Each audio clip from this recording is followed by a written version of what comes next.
Olá, que a graça e a paz do Senhor Jesus esteja com todos, especialmente com a nossa classe Lírio dos Vales, da Escola Bíblica Dominical. Nós estamos estudando nesse trimestre a lição de jovens, Tempo de Conquistas, Fé e Obediência, no livro de Josué.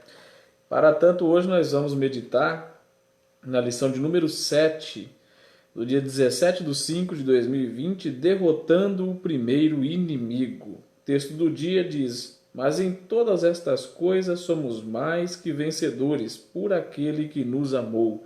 Romanos capítulo 8, versículo 37. A síntese diz assim: em algum momento da nossa trajetória terrena, enfrentaremos inimigos, mas em Jesus somos mais que vencedores. Nós temos aqui o texto bíblico de Josué, capítulo de número 6, do versículo 1 ao 10. Fica como tarefa para os irmãos lerem. A nossa introdução diz assim: a guerra contra Jericó não era somente do povo de Deus, mas também do Senhor, pois chegara a hora do juízo divino, haja vista que a medida da iniquidade dos amorreus se completara. Na derrubada dos muros de Jericó e na tomada da cidade, os hebreus eram apenas uma pequena parte do grande exército do Senhor. Eu queria refletir com os irmãos neste texto, para darmos aqui o pontapé inicial da nossa introdução. Primeiramente, esse texto ele tem algumas polêmicas. Primeiro, você vai ver aí Deus dizendo para Josué e os israelitas que havia entregado e dado nas mãos dele a terra dos amorreus. Seria Deus a favor do comunismo, do MST, que é o Movimento Sem Terra? A Bíblia também nos diz que Deus pediu para o povo armado ir à frente do arraial para lutar contra os habitantes de Jericó. Seria Deus a favor do porte de arma? Diz a Bíblia também, nesse mesmo capítulo 6 de Josué, que Deus mandou exterminar todos os habitantes da terra dos cananeus, tanto velho como crianças, como mulheres. Seria Deus a favor do terrorismo, do genocídio? Seria Deus a favor dos seriais killer? Muito bem. E por fim, mais uma questão que é muito comentada no meio teológico, a Bíblia vai dizer nesse capítulo 6 que ela diz, na verdade, não vai dizer, que Raabe foi salva porque mentiu. Seria Deus a favor da mentira? Pois bem, é sobre isso que nós vamos refletir no decorrer desta lição. Espero que os irmãos ao final sejam enriquecidos e tenham sua mente aclarada pelas verdades da palavra de Deus. O primeiro tópico diz assim: primeira batalha dos hebreus na terra prometida. Jericó era uma cidade forte. Para quem não sabe, a Bíblia de estudo pentecostal diz que Jericó tinha a sua área de extensão de 32 quilômetros. Seus muros eram de 9 metros de altura e 6 metros de espessura. Haja vista Raabe morar em cima da muralha. Dá a entender que aquela muralha era bem larga mesmo, a ponto de dar para alguém construir sua própria casa lá. Flávio José, um historiador contemporâneo da igreja primitiva, diz que dava para andar sobre as muralhas de Jericó 2 carros aparelhados, um ao lado do outro, carros de boi aparelhados sobre a muralha, de tão larga que aquela muralha é. Na época do bronze, que aquelas armas ainda eram de espadas, escudos, lanças, dificilmente alguém conseguia penetrar aquelas muralhas tão fortificadas. E essa cidade foi visitada há 38 anos antes desse incidente do capítulo 6 de Josué, quando Deus, usando Moisés, enviou 12 espias para inspecionar a terra. Portanto, 38 anos se passaram e ainda havia algo pendente para ser conquistado. Talvez eu esteja falando para você, jovem, que tem ainda muitas coisas para conquistar, algumas atitudes para serem tomadas, algumas decisões, e isso passa ano, entra ano, sai ano e entra ano, e ainda existe aquela Jericó, aquela promessa, aquele sonho a ser conquistado. Confie em Deus, O tempo pode passar, mas a palavra do Senhor permanece para sempre. Se ele prometeu, vai acontecer. Segundo subtópico, o rei de Jericó não estava brincando. Podemos ver no episódio dos espias enviados por Josué a Jericó que o desejo do rei de Jericó era destruir os espias hebreus. Muito bem, nós vamos ver que realmente Jericó não estava para brincadeira. Quando os espias foram inspecionar a terra, já enviado por Josué, agora apenas 2 espias, diz a Bíblia que eles começaram a perseguir aqueles homens imediatamente após descobrirem que eles estavam lá. É interessante notar que a palavra que denomina ali os perseguidores no hebraico é Hadaf, que quer dizer aqueles que perseguem ardentemente. Quer dizer, eles estavam com o intuito, fitos, de pegar aqueles espias e exterminá-los. Não dá ali nenhuma chance para que eles pudessem escapar. Eles perseguiram-no e diz o texto dos versículos 16 e versículo de número 22 que a Raabe aconselha aqueles espias a se esconderem por 3 dias. Tanto que eles tiveram que fazer isso, senão eles seriam mortos pelos habitantes de Jericó. De tal maneira, percebemos então que aqueles homens não estavam para brincadeira. E o autor aqui da lição faz uma comparação, porque realmente como os espias e também os israelitas tinham como inimigos os jericoenses, os habitantes de Jericó, mas também temos um inimigo, um algoz, que diuturnamente, ardentemente nos persegue. Diz a Bíblia que ele está como um leão, rugindo, bramindo, procurando a quem ele possa tragar diuturnamente. Diz-nos a Bíblia também que Jesus veio para desfazer todas as obras do diabo. E também a palavra de Deus nos diz que aquele que é nascido de Deus, o maligno não lhe toca. Bendito seja o nome do Senhor. Apesar de como os espias estar ali sendo perseguidos e tudo mais, e eles conseguiram escapar, nós também somos perseguidos. Muitas vezes temos ciladas no nosso caminho, o inimigo das nossas almas está de todas as formas tentando nos derrubar, nos matar ou nos destruir, como diz João 10, versículo 10, mas o nosso Senhor Jesus sempre está cortando o laço, quebrando a lança, queimando os carros no fogo e nos dando vitória. Terceiro subtópico diz: a cidade só cairá com a ajuda de Deus. Ao analisar o caso da tomada de Jericó, bem como de outros inimigos do povo de Deus nas Sagradas Escrituras, observa-se uma coincidência entre todos eles. Só são destruídos com a intervenção divina. Isso é fato incontestável. É uma coincidência também, além de todos eles serem vencidos apenas por uma intervenção divina, é que nenhum deles simplesmente perseguiram o povo de Deus por causa de uma má índole ou de uma má educação, nada disso. Eles estavam nutridos por uma hoste espiritual da maldade, por um campo além do visual, além do educacional, além do cultural, era um campo espiritual. Então era imprescindível e fundamental Deus intervir para dar vitória ao povo dele. Por isso, para fundamentar essa verdade, leia o Salmo de número 20, verso 7, que diz que muitos confiam em carros, outros em cavalos, mas nós faremos menção do nome do Senhor, porque a intervenção dele para nos dar vitória contra os nossos inimigos é fundamental. O segundo tópico diz a estratégia de Deus para a batalha de Jericó. O primeiro subtópico nos diz que corte dos suprimentos do inimigo e manutenção do ânimo da tropa. A primeira coisa que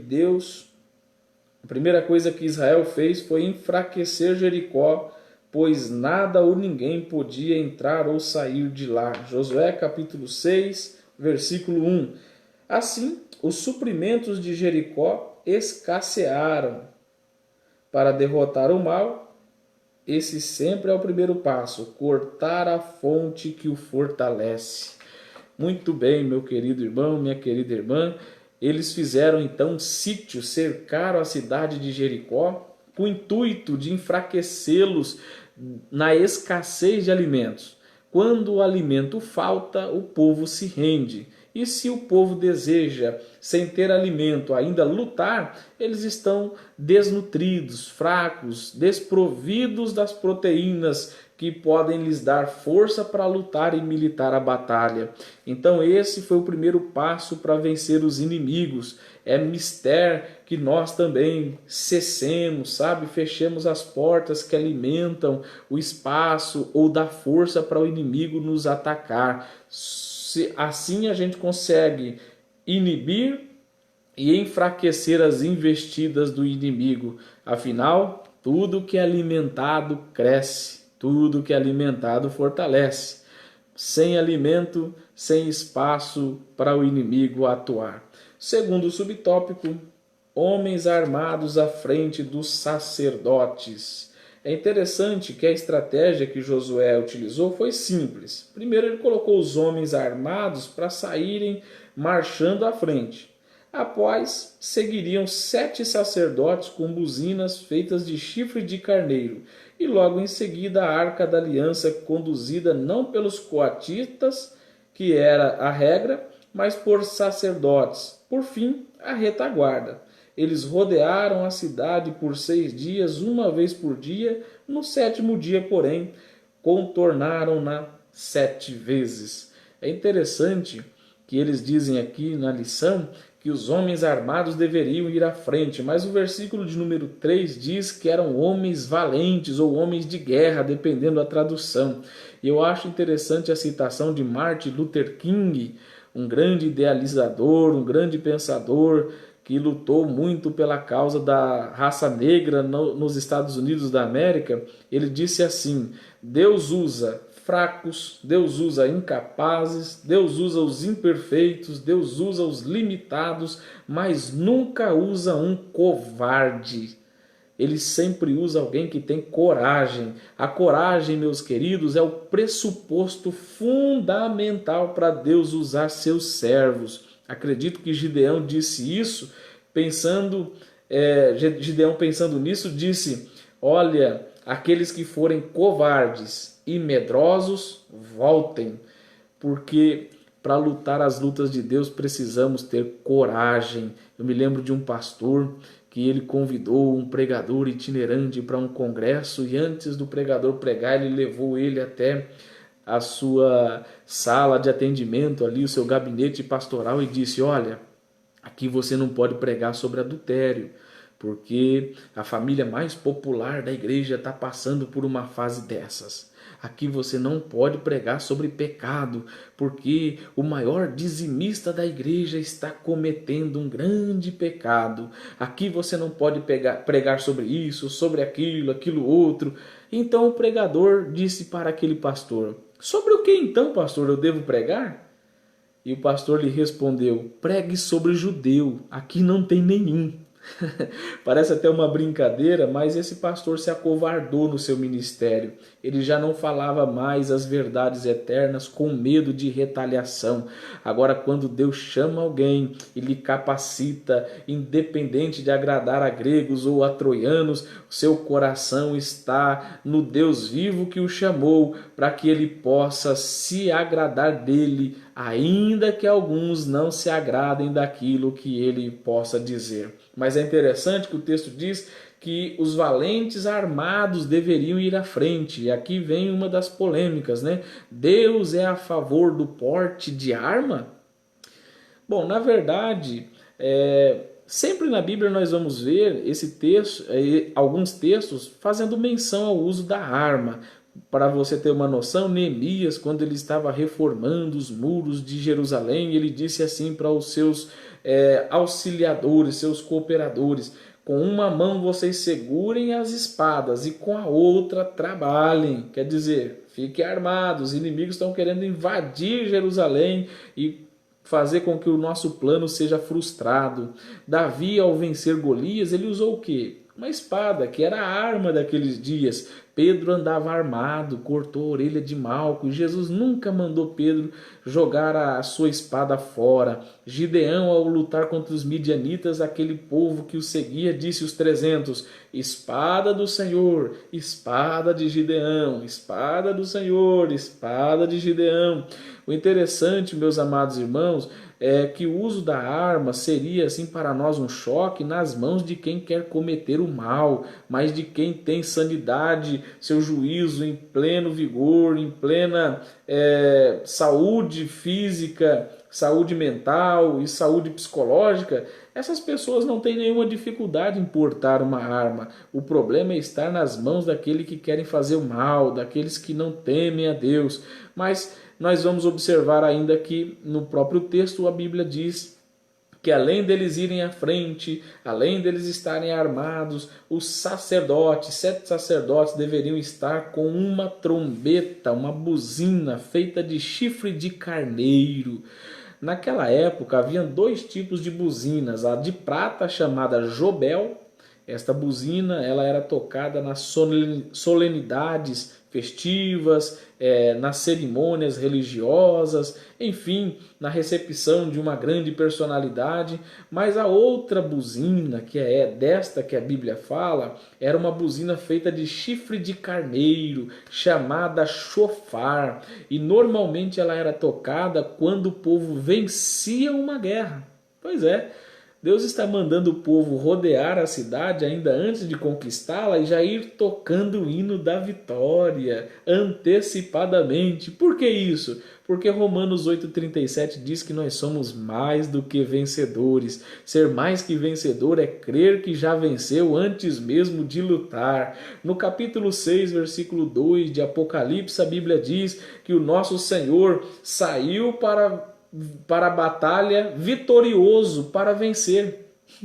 Antes de lutar, Jesus já é vencedor, já é vitorioso. Por isso que ele disse ainda antes de ser entregue na cruz do Calvário, em João 16:33, no mundo tereis aflições, mas tende bom ânimo, eu venci o mundo. Como? Se ele ainda não havia morrido na cruz, passaria por tudo aquilo, passaria pelo suor de gotas de sangue no Getsemane, e ele dizer, eu venci o mundo? Ele ainda nem havia morrido e ressuscitado, nem passado pelos chicotes romanos, pela coroa de espinho, e ele disse, eu venci o mundo? Sim, a fé nos faz ter certeza da vitória ainda antes de lutarmos a batalha. Louvado seja o nome do Senhor. Com isso eu quero te dizer que você pode já aproveitar, antes mesmo de ter terminado a sua faculdade, vai escrevendo aí a sua redação, o seu discurso para quando você estar formado, fazer uso da palavra. Você que ainda nem passou no Enem, nem passou no vestibular, comece aí a descrever como é que será teu discurso. Por quê, pastor? Porque isso se chama fé, é você crer na vitória antes de ter lutado a batalha. Louvado seja o nome do Senhor, bendito seja o nome do Senhor. Terceiro subtópico diz a espera de um milagre. É interessante que aquele povo estava já há 40 anos aguardando pelo milagre e nada do milagre acontecer. E em vez de Deus fazer instantaneamente as muralhas caírem, o Senhor pede para que eles rodeassem a cidade durante 7 dias. Imagine comigo como a expectativa, a ansiedade não brotava naqueles corações. E eles certamente estavam sobressaltados de ansiedade. Daí o salmista dizer, esperei com paciência no Senhor e ele ouviu o meu clamor. Glória a Deus. No Salmo 40, verso 1. Daí também Isaías dizer, aquele que espera no Senhor, o Senhor trabalha ao favor daqueles que nele esperam. Isaías 64, 4. Meu querido, minha querida, eu sei que esperar não é fácil. Nós temos grandes promessas, bênçãos que estão por aí a chegar em nossas vidas para cumprir essas promessas, mas tenha paciência, espere com paciência, o Senhor está trabalhando ao teu favor. Terceiro e último tópico, Deus se mostra forte para os que confiam nele. O primeiro subtópico diz, um momento de fé. Josué tinha dado uma ordem ao povo dizendo: não gritareis, nem fareis ouvir a vossa voz, nem sairá palavra alguma da vossa boca, até ao dia em que eu vos diga: gritai. Josué capítulo 6, versículo 10. Interessante que além do povo esperar ansiosamente, ter que esperar 7 dias para que as muralhas caíssem, eles não podiam dizer palavra alguma, estar em silêncio. Por quê? Porque Salomão disse em Eclesiastes 3 que há tempo para falar e há tempo de estar calado. Lembra que José só foi abrir a boca para contar um dos seus sonhos.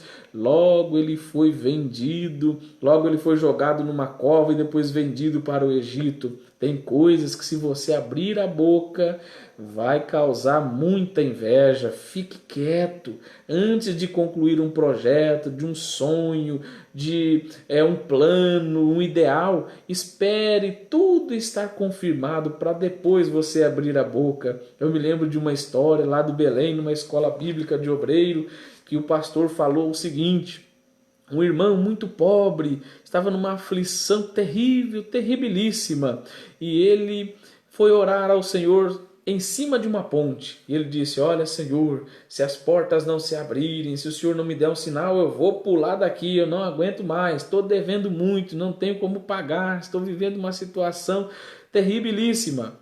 Então o Senhor respondeu a ele: olha lá naquele cano que desce para aquele rio. E ele olhou e viu um líquido descendo, um líquido verde, e o Senhor disse: vai lá, pega, e desse líquido faça sabão. E aquele homem foi obedecendo a voz do Senhor. E o tempo foi passando, ele começou a ganhar clientela e foi melhorando de vida, melhorando de condição. Daqui a pouco ele estava com um terno mais novo, daqui a alguns dias ele já estava melhorando de carro, comprou a sua casa própria. Então o pastor falou: meu Deus, esse irmão está prosperando tanto, vamos ouvi-lo, dar um testemunho, né? Porque graças a Deus a sua vida melhorou. E o fato é que ele foi, pegou a oportunidade, contou tudo isso que eu já falei, que ele estava sobre a ponte, querendo acabar com a sua vida, e Deus deu uma orientação a ele e disse: olha, você pode fazer desse líquido que está descendo desse cano um sabão e vai ganhar muito dinheiro e tudo mais. Acabou de contar o testemunho, todo mundo glorificou, ficou feliz, mas no dia seguinte, quando ele foi lá para o cano, tinha uma fila quilométrica no mesmo percurso por onde ele passava. Ele foi perguntando para um, para outro, ninguém dava atenção, até que alguém falou: aquele cano ali, por ele desce um líquido que se a gente fizer sabão, a gente consegue ficar rico. Parece que alguém ficou rico com aquele líquido ali.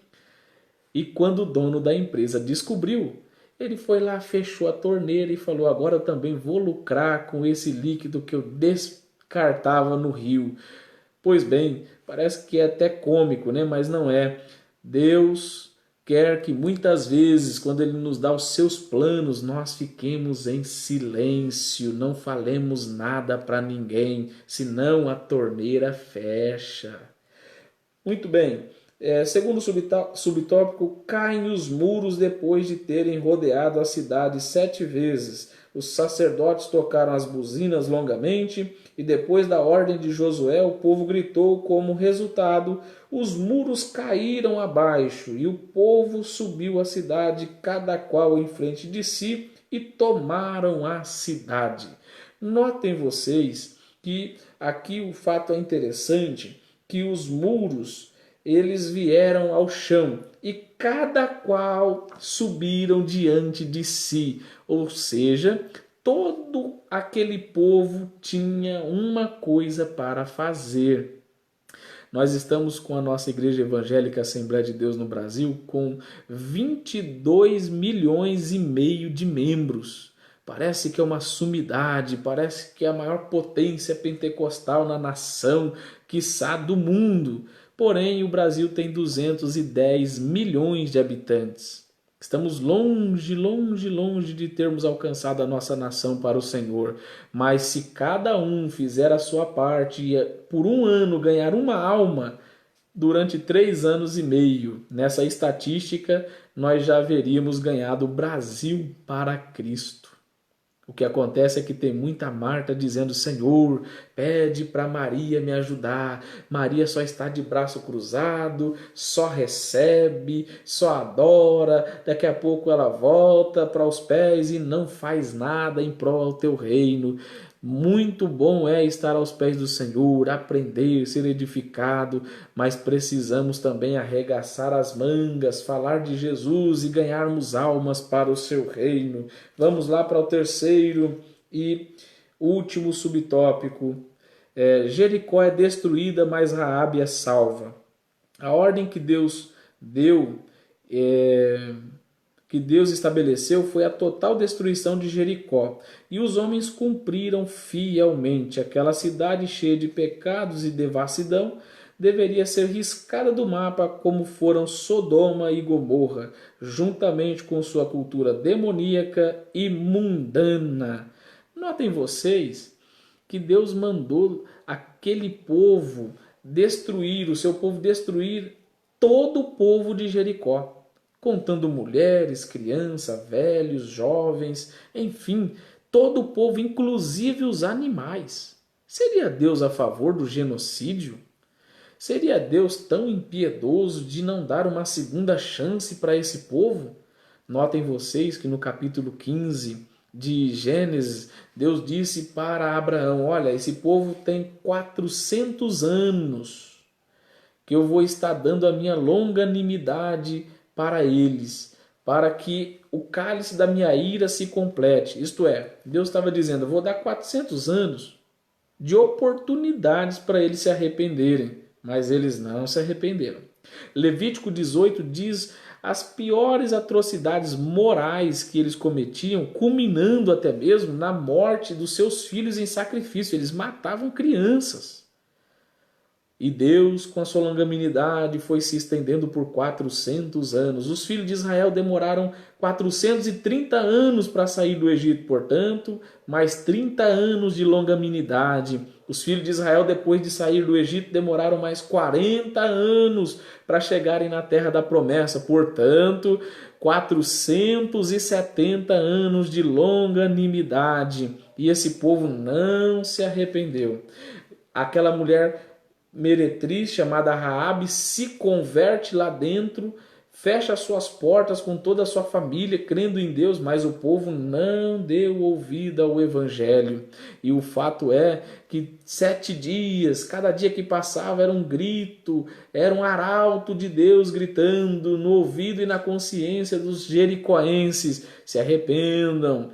Esse povo vai vencer vocês, mas em vez de abrirem suas portas e se renderem ao Deus de Israel, eles se fecharam e não deram brecha e nem um espaço para raiar a luz da verdade de Deus e do amor de Deus. Então esse povo foi destruído não porque Deus é a favor do genocídio, não porque Deus é a favor de atentados terroristas, não porque Deus é a favor daqueles serial killers, não. Eles foram destruídos porque eles pecaram afrontosamente contra o Senhor. Mas enfim, a Bíblia diz que aquela mulher, a Raabe, meretriz, foi salva. Muito embora toda a cidade tenha sido destruída, Jericó foi salva, Raabe foi salva. Pensa comigo, ela foi salva porque ela guardou os espias em sua casa. Ela mentiu para o povo de Jericó, dizendo que eles já haviam ido embora e tudo mais, escondeu eles sobre o seu telhado, ajudaram eles a descerem pelo muro ali num cesto por uma corda. Então ela mentiu. Seria Deus a favor da mentira? Da mentirinha santa ou da meia-verdade? Uma mentirinha não faz mal. Seria Deus a favor disso? Para salvar Raabe por uma mentira? Bom, o que a Bíblia diz é que João 8,44, o pai da mentira é o diabo. Se o pai da mentira é o diabo, nunca a mentira estará em pleno acordo com Deus, porque o nosso Deus é antagônico ao diabo, ele é um Deus que é a verdade personificada. Segundo lugar, tanto Apocalipse 21:8 como Apocalipse 22:15, a Bíblia diz que os mentirosos não herdarão o reino de Deus. Então Deus não é a favor da mentira. Diz-nos a Bíblia, Paulo falando, seja Deus verdadeiro e todo homem mentiroso. Então como é que justifica, como é que eu posso justificar a salvação de Raabe pela mentira? Na verdade, ela não foi salva por causa da mentira. Quando você lê Hebreus capítulo 11, versículo 30, ela está lá na lista dos heróis da fé. E sabe o que é que o texto diz? Que Raabe foi salva pela fé e não pela mentira. Então, meus amados irmãos, ela não foi salva por uma mentira, mas porque creu em Deus e ali cumpriu o versículo de Atos 16:31 que diz: creia no Senhor Jesus e será salvo tu e tua casa. Não foi apenas ela, mas foi ela, seus pais, seus irmãos, enfim, toda a sua família foi salva porque ela creu em Deus. E mais lá na frente ela aparece na genealogia de Jesus. Como crer em Deus vale a pena. Como crer em Deus faz toda a diferença. Vamos para a conclusão? Josué, após o encontro com Deus, entendeu que era apenas servo do Senhor dos Exércitos, submetendo sua experiência militar à vontade de Deus. Toda a sua estratégia seria divinamente orientada. Conduzido pelo Senhor, os hebreus primeiro tomaram Jericó e depois seria a vez de Ai, garantindo, com isso, o livre acesso para a terra prometida.